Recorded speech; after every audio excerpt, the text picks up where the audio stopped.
श्रीमद्भगवद्गीता अथ दशमोऽध्यायः विभूतियोगः।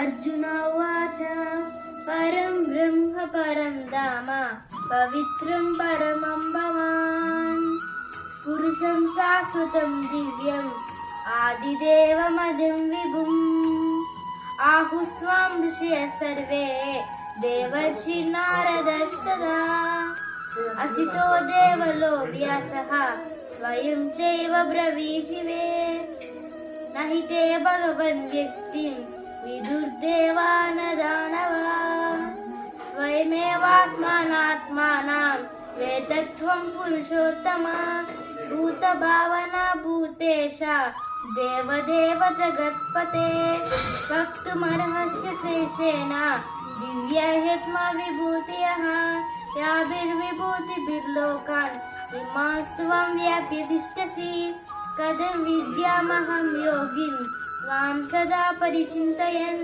केषु केषु च भावेषु चिन्त्योऽसि भगवन्मया विस्तरेणात्मनो योगं विभूतिं च जनार्दन भूयः कथय तृप्तिर्हि शृण्वतो नास्ति मे मृतम्।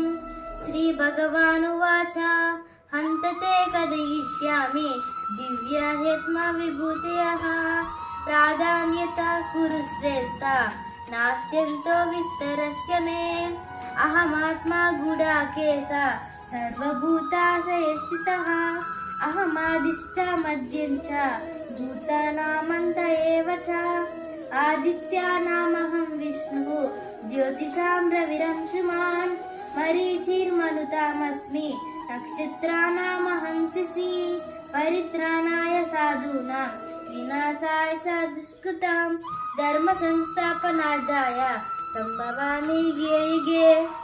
श्रीकृष्णार्पणमस्तु।